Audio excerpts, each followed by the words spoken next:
嗨，大家好，我是探评述，今天是2026年2月13号。这一期咱们继续聊一聊伊朗，聊一聊波斯局势，聊一聊伊朗的国内，聊一聊美国、伊朗、以色列这个三国演义啊。随着特朗普昨天再一次威胁伊朗，这个波斯的局势变得更加波谲云诡。以色列总理内塔尼亚胡紧急赴美访问，就在美国、伊朗第二轮会谈之前，所以说一切给人感觉这个剧本在加速，剧本也在优化。特朗普昨天说若未能达成核协议，伊朗将面临惨痛后果。当然了，鉴于这个特朗普的说话不着调，你也可以认为这个仅仅是又一个稀松平常的口头威胁而已。这个特朗普他在接受法新社记者采访的时候他在那个白宫面对媒体，他说必须达成协议，否则后果将是灾难性的，非常严重。也就是说黎叔很生气，后果很严重，并且他还给了期限如果你要问这个期限多长，那就是1个月。特朗普强调希望与伊朗的谈判能在1个月内取得成果。特朗普还表示，只要他们愿意，我会一直和他们谈。但他同时警告，如果谈判失败，将进入第二阶段，而这一阶段对伊朗来说是非常严厉的。特朗普再次提及去年6月以色列发起持续了12天的军事行动，并强调美国在冲突期间对伊朗的核设施实施打击，借此警告德黑兰，如果谈判破裂，美方不排除采取类似行动特朗普给了1个月的期限。那么这个内塔尼亚胡跟特朗普会晤完之后内塔尼亚胡面对记者，他也说了一番话我们看看内塔尼亚胡他是怎么说的。他说我刚刚结束了对华盛顿的一次短暂但重要的访问，与我们的好朋友特朗普进行了交谈。特朗普总统认为伊朗人已经明白他们在与谁打交道。我给翻译一下就是老虎不发威，你以为我是病猫是吗？这就是特朗普的潜台词。特朗普跟内塔尼亚胡说我已经让伊朗人知道他们是在跟谁打交道，不是病猫是老虎，就这意思这个内塔尼亚胡说我相信他正在创造的条件，加上伊朗人肯定意识到上次未能达成协议是个错误，这可能会为达成一项好的协议创造条件。那也就是他的意思，就是伊朗人识相呗，伊朗人挨了一顿揍之后现在务实了，就这意思。上次没听话，挨了一顿胖揍，这回他得听话一点。内塔尼亚胡说特朗普想听听我的意见，我不瞒你们说，我对于伊朗达成任何协议的质量普遍持怀疑态度，但我表示，如果真的达成了协议，协议必须包含对我们从以色列的角度来看非常重要的内容，而且在我看来，不仅对以色列如此，这不仅仅是核问题，还涉及弹道导弹和伊朗的代理势力。可以说这基本上结束了我们的讨论，不过当然也谈到了加沙整个地区以及其他一些一般性问题。内塔尼亚胡向媒体透露的就是我这次来跟特朗普主要是谈伊朗问题这是第一个。第二个是特朗普约我来的，因为特朗普正在跟伊朗人谈判，认为他胜券在握，想来听一听我的意见。那内塔尼亚胡说我有2个意见。第一个意见就是不要跟伊朗人谈，你跟伊朗人谈任何协议都没有意义，对吧？我给他翻译一下就这意思。首先你不要跟伊朗谈，也不要跟伊朗抱有什么达成任何协议的这种叫价值，浪费时间，浪费口水。第二个，你如果非要谈，对吧？你非要说要签个协议，那你一定要签什么呢？不仅没有核能力，叫零浓缩铀，还不能有导弹能力，还不能支持地区代理人，也就是那个3部。你实在要签的话，你就签个这样的文件先签着吧，就这意思这不就是给特朗普下了个 KPI 吗？那特朗普的意思是我还是先谈核吧，那导弹呢，代理人那个慢慢来吧，徐徐图之就这个意思所以美国和以色列之间那还是有那么一点差距的内塔尼亚胡表态，我认为是符合以色列的这种人设，对吧？和以色列这种小霸王的这种气质，不像来虚的不行就揍。但是特朗普呢，他考虑还比较多的。我们也知道特朗普他是号称交易大师他的交易艺术，一边是大棒，对吧？现在是双航母战斗群派到这个中东，这就是极限施压；一边是引诱伊朗去谈判。什么叫引诱呢？就是你伊朗人不是不想谈导弹吗？那导弹这个他就模糊，一会儿谈一会儿不谈，咱们就谈核。这伊朗人说来说去打铁还得自身硬，对吧？人家美国是刀俎那伊朗你那个体量，对吧？那只能是鱼肉，鱼肉没有任何什么主动权，只能是被动的，他只能去谈判，以为谈核问题，结果谈着谈着，特朗普脸一变，那这个导弹必须要谈。那伊朗的神棍政权一看，这核问题他谈的差不多了，对不对？心理建设也完成了啊，这本来要接受了，这个跪的已经快跪下了，这时候又加个条件，说要谈导弹，你说怎么办？不谈吧，前功尽弃；谈吧，又得跪得深一点。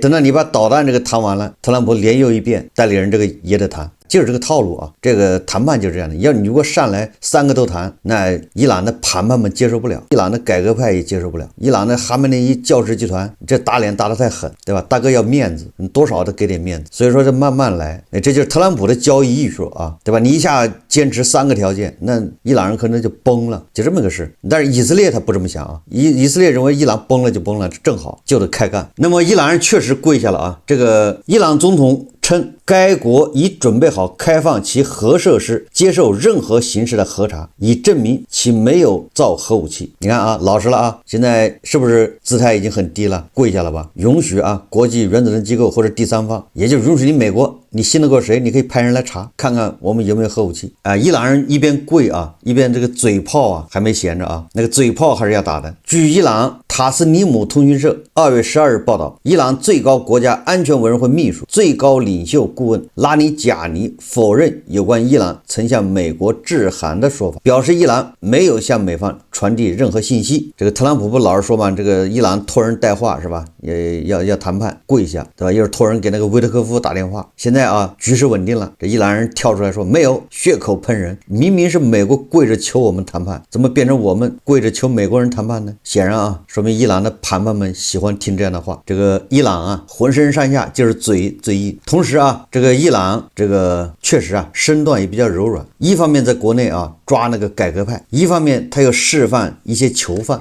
这种对冲式的操作。哈梅内伊已批准赦免919名囚犯，另有1189名囚犯将获得减刑。这决定是应伊朗司法部长侯赛因·穆赫塞尼埃杰伊的要求而做出的，并且啊，仅适用于没有其他定罪的囚犯，也就是你如果仅仅是政治犯的话，没有什么打砸抢，对吧？什么盗窃之类的，那都给你放了，还有一部分减刑。伊朗经常在政治敏感时期或国家大事发生时宣布大规模赦免，通常将其包装成伊斯兰仁慈的姿态，而与此同时，该政权仍在继续监禁意见人士、抗议者和记者，还有更多的人在关押中。特别是现在处于谈判期，某些姿态是需要的，而且特朗普很喜欢这个，也就是你只要做出一些姿态，特朗普他就可以吹牛了。你看看，在我的高压之下，在我的交易艺术之下，哈梅内伊你看已经开始放人了。特朗普一直吹啊，这因为我的高压，所以说啊，德黑兰不敢再处决这些犯人，这不是特朗普把它当做自己的一个政绩吗？一个成果吗？所以这个哈梅内伊啊，也要投其所好，让这个特朗普啊有一种成就感。那美军呢，现在啊仍然在加紧部署，这个具体的咱们就不说了。咱们今天聊一聊啊，这个伊朗为什么现在变成一个浑身上下只有嘴最硬呢？伊朗的这个神棍政权啊，叫从内部崩坏到外部威胁的死循环，已经陷入一个死循环。这就是我预言啊，2026年伊朗的神棍政权应该是到头了，就是不管他跟美国这个谈的怎么样，也不管美国打还是不打，总之他是神棍政权，他自我循环啊，已经进入了死循环。特朗普、以色列这只不过是一个外部的一个催化剂，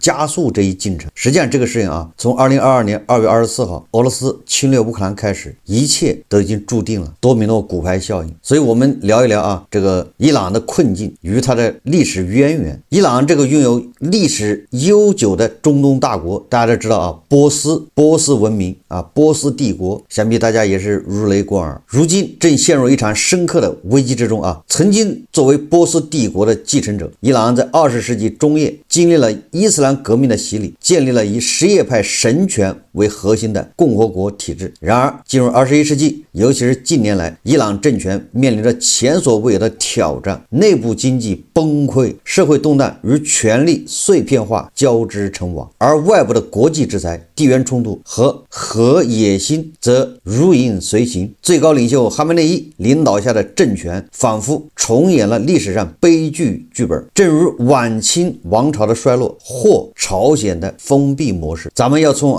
伊朗政权的内部结构入手，剖析伊朗权力分布、经济危机、社会不满以及军事力量的变质。随后我们将探讨伊朗是如何步朝鲜的后尘，在核武器和弹道导弹发展上复制类似的路径。我们要知道这是一个死局。那么这个死局的成因与潜在的出路在哪里？伊朗的现状并非孤立事件，而是全球地缘政治博弈的一个缩影，揭示了专制政权在现代世界中的脆弱性。哪些国家是这样，咱就不多说了都知道，反正正义联盟嘛。通过对伊朗权力、经济、社会以及军事等等方面这个严密的梳理之后我们可以看到伊朗政权正处于一个自我强化的绝望循环中，不改革等死，改革是找死。所以说这就是我的观点特朗普打不打也就那么回事，总之是他自己已经进入了一个死循环。为什么叫死循环呢？所以我们要谈一谈叫伊朗政权的权力结构平衡与失控的博弈。伊朗的政权架构独特而复杂，表面上是一个伊斯兰共和国，结合了民主选举与神权统治的元素，最高领袖是政权的核心，享有绝对的权威。他这个体制很有意思人家总统也是正儿八经选的不要开玩笑，那跟司令官可不一样总统是选的，但是他这个选举跟美国跟英国又不一样，所以人家是一个非常独特的运行了将近50年的一种体制，全世界独一无二。哈梅内伊类似于一个终身制的精神领袖，他不管这个世俗的事物，人家是个精神领袖，他只是批谁能去参选总统，你想参加竞选那得他同意，选上了之后也得他同意。哈梅内伊自1989年起担任这一职务，他不仅掌控宗教事务，还监督军队、司法和媒体等关键领域。他的角色类似于晚清时期的慈禧太后，既要维护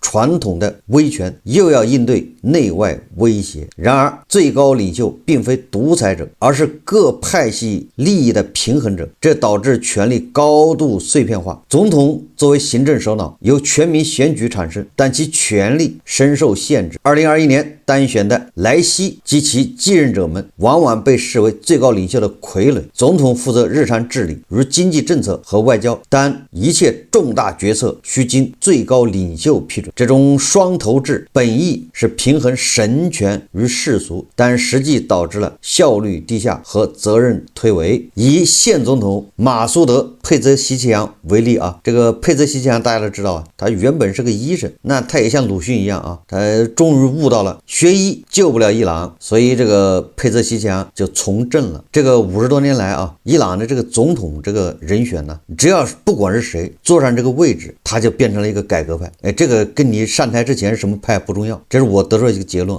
这个我在很久以前一个节目里面说过，董事长和总经理很多地方他是天然是矛盾的，大家仔细去琢磨没有一个地方说董事长和总经理两人关系特别融洽，那个非常少。因为董事长是管战略，然后他就是用总经理的话，用总经理的眼光看董事长，这个董事长叫不务实、不切实际。因为董事长总是喊口号总是指导那个战略那都是无法完成的。就你这小体格子非要跟美国打，就这意思那总经理呢，他为什么是务实的呢？因为他是叫不当家不知柴米油盐贵，正因为他务实，对吧？他要搞经济，他要让老百姓吃上饭，他要完成这个董事长的指示 KPI， 他就发现这个董事长不着调，所以他们之间的矛盾就越来越深。因为董事长人家不管韭菜的吃喝拉撒的那韭菜吃喝拉撒搞不好，那也是你总统的问题。跟美国对着干没赢，那也是你总统的问题。那你说这个总统他就受不了所以总统在履行要完成董事长的就这个精神领袖的最高指示的时候，他就会慢慢的跟最高领袖产生隔阂。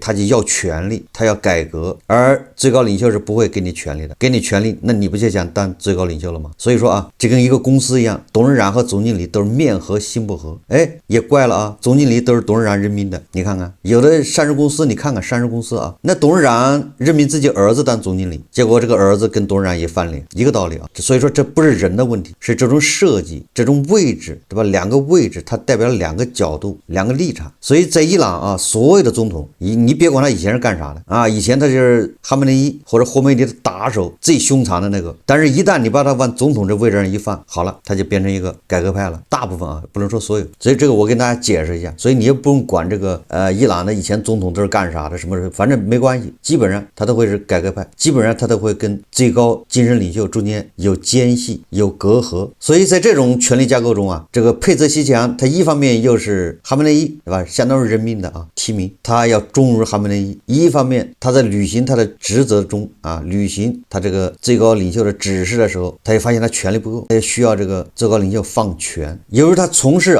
这个实际事务，所以他完全清楚伊朗的经济、伊朗的症结在哪，经济衰退、通货膨胀和社会不公。但在这种权力架构中啊，总统几乎无力回天。在民众的眼中，你可是我选的，那作为总统无法兑现改善经济承诺的，那你就是个虚伪的政客，你辜负了最高领袖的期望，你也辜负了我们选民的期望。所以这个总统啊，他往往就受夹板气，变成一个背锅侠。在保守派教士集团看来，他是潜在的叛徒。佩泽西奇扬必须在呼吁民众冷静的同时死守现有体制，因为一旦政权崩盘，美国等外部势力趁机而入，他也啥也不是。最关键的是伊朗伊斯兰革命卫队的角色，这支成立于1979年伊斯兰革命后的武装力量，本是为保卫革命成果而设，但如今已演变为伊朗版的北洋军阀。革命卫队控制着伊朗50%以上的经济活动，包括石油出口、基础设施建设和港口走私，其旗下项目总额高达500亿美元，形成了一个拥有导弹、军舰、情报网络和巨额资产的独立王国。他们无需国家军饷，自给自足，通过垄断进口渠道赚取国家利益。伊斯兰革命卫队的所有的军费经费是不走国家预算的。这种经济军阀化源于哈梅内伊的拉拢策略，允许革命卫队经商以换取革命卫队的忠诚，但这也埋下隐患。革命卫队的忠诚建立在利益基础上，一旦财政危机爆发，与军费无法发放，他们的忠诚度将大打折扣。近年来，革命卫队已从御林军转为拥兵自重的力量，甚至在内部镇压中表现出不满情绪，因为经济制裁影响了他们的生意。也就是说这么搞下去，伊斯兰革命卫队也有可能会叛变，因为他们也希望跟美国搞好关系，这样解除制裁。你一旦解除制裁，革命卫队的日子会更好过，因为他们垄断了伊朗的经济。你看看是不是这个逻辑？所以它进入了一个死循环。当然了，伊朗国内还有其他的利益集团，如保守派教士和世俗改革派，他们互相牵制又互相利用。教士维护神权，改革派寻求与西方缓和，而革命卫队则守护他们自己的利益。这种碎片化权力中，哈梅内伊处于三防状态：防外部势力如美国、以色列；防内部改革派威胁神权，比如说总统还要防革命卫队可能潜在的叛变。这种焦虑类似于清末的慈禧太后，对吧？他也要防洋人，防大臣，就是汉族大臣防革命党的困境，导致政权决策僵化，无法应对危机。这是伊朗的这个权力结构那伊朗的这个经济结构呢？经济方面那也是危机重重，从货币崩盘到民生凋敝。伊朗的经济问题已成为政权合法性的最大威胁。近年来，受美国制裁、地缘冲突和内部腐败影响，伊朗经济呈现出崩盘的态势。去年年底，伊朗货币里亚尔对美元的黑市汇率已跌破150万比1，这意味着货币信用已经破产，恶性通胀随之而来。官方公布的通胀率高达42%，但实际可能更高。食品价格同比上涨72%，面包等主食价格翻倍，肉类成为奢侈品。这种通胀并非突发，而是长期积累的结果。伊朗依赖石油出口，但自特朗普上台后美国实施绝户计，在全球打击伊朗石油走私，寻求导致出口从日均250万桶腰斩至101万桶，那实际上是膝盖涨受到打击最严重的就是伊斯兰革命卫队的走私网络，导致美金就是外汇流入锐减。伊朗国内失业率飙升41%，年轻人失业率更高达1/5。全国9000万人口中，57%遭受营养不良，银行业危机频发。一家主要银行因坏账倒闭，能源短缺导致每日停电3到4小时，水资源短缺加剧民生困境。伊朗居然还能源短缺，还停电，你说说吧？这些问题像多米诺骨牌效应啊！德黑兰大巴扎商户的集体罢市便是导火索，他们喊出的口号是不要加沙，不要黎巴嫩，只要伊朗，那就是让伊朗再次伟大，反映了伊朗民众对政权优先级的安排的不满。过去民众愿意为反美大业和什叶派之狐忍耐，但如今自己连肚子也填不饱，饭都吃不上，谁还管宏大叙事呢？就伊朗的谈判们在宏大叙事和肚子之间还是诚实的忠实的选了肚子跟某些地方谈判还不太一样。某些地方谈判们自己吃沙县小吃，对吧？连个鸡腿都不敢加，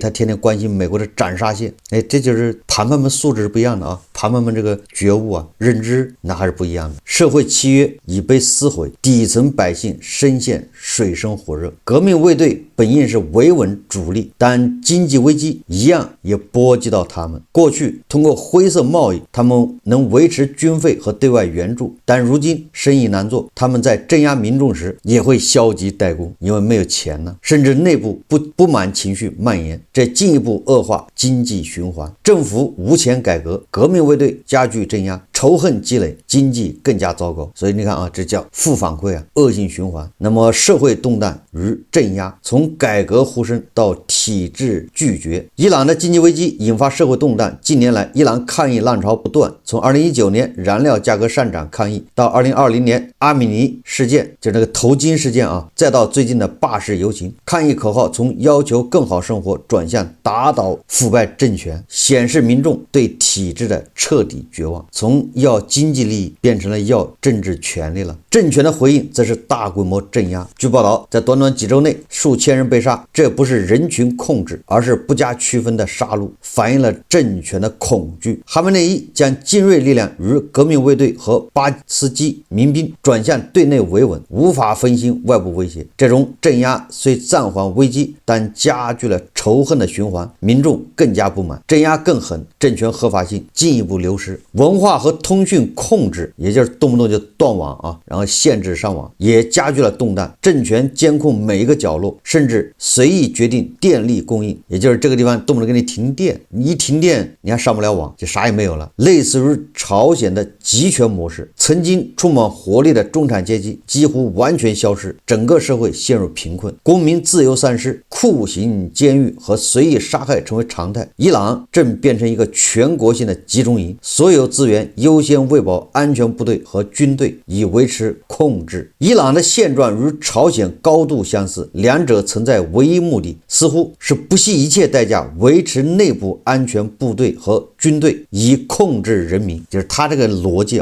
就是钱去养军队和安全部队，不惜一切代价，目的就是维持稳定，控制人民。这个我怎么感觉正义联盟都差不多呢？外交政策和地缘战略不过是表象，核心是政权对待人民的极端方式。伊朗已描绘出一幅惨淡的景象：死亡营、酷刑监狱，公民自由丧失，社会经济凋敝，中产阶级消失，营养不良遍及半数人口，而控制已经深入各方面，文化、通讯、电力供应均在政府手中。这与朝鲜的封闭模式如出一辙，一个从内部被掏空的政权。更关键的是，伊朗和朝鲜核武器路径的复制，国际社会与朝鲜外交游戏，就是谈判、协议、援助被证明是失败的。1991年到2005年的谈判阶段，朝鲜一边谈一边地下研发。2006年首颗核爆标志绥靖政策的破产。随后朝鲜从原子弹到氢弹，2007年到2017年这10年，直至2019年终止谈判。预计到2026年，朝鲜将拥有50枚核导弹，每年增加6到7枚。大家还记得吧？特朗普第一个任期那跟司令官那是勾肩搭背谈笑风生，不是专门去越南、新加坡谈判吗？那么伊朗也想复制这个路径，接受朝鲜技术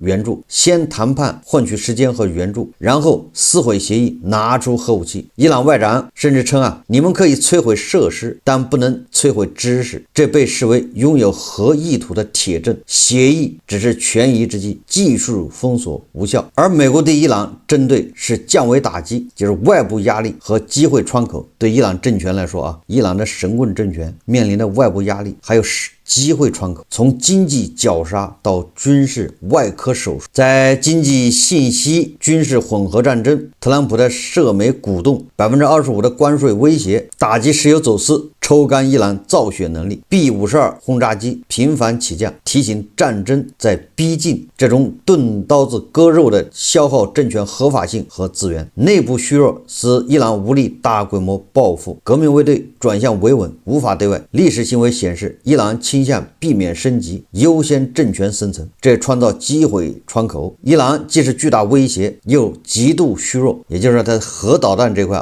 是有很大的威胁，但是在经济崩溃这一块，伊朗现在又是最虚弱的时候。华尔街日报有篇报道他说扣押伊朗油轮如同拉开手榴弹的引信，白宫正处于十字路口，扣押伊朗油轮可能导致波斯湾爆发全面石油战争。华尔街日报写道，伊朗由约1000艘船只组成的影子舰队是该国经济的生命线，向客户运送石油，尤其是东方大国。美国通过对这些船只实施制裁，为扣押他们铺平了道路，目的是切断德黑兰的主要收入来源。据该报称，扣押伊朗油轮如同拉开手榴弹的引信。伊朗过去已表明，包括在上世纪80年代，其报复会毫不犹豫。伊朗选项包括对等扣押油轮，或在霍尔木斯海峡布雷，该海峡是全球25%石油运输的通道。这些行动可能扰乱全球石油市场，推高油价。白宫正在极限施压与防止全面战争之间权衡选项。实际上美国几乎可以截断伊朗的能源出口，物理截断没有任何困难，就像委内瑞拉一样。但是就看伊朗人的反制能到什么程度，会不会让特朗普投鼠忌器。最后我们再看一看这个伊朗神棍政权已经陷入了绝望的循环。对伊朗神棍政权来说这是个死局，各方想维持不崩盘前提下改变现状，但每一步都触动他人死穴，导致恶化，权力碎片化，经济崩溃，社会动荡，军事变质，和野心交织。伊朗的神棍政权无解，不改革等死，现在已经是经济崩溃，民怨沸腾，迟早要爆炸。而乱改革是找死，因为触动革命卫队的利益，可能瞬间冲垮政权，如戈尔巴乔夫的苏联。伊朗神棍政权的教训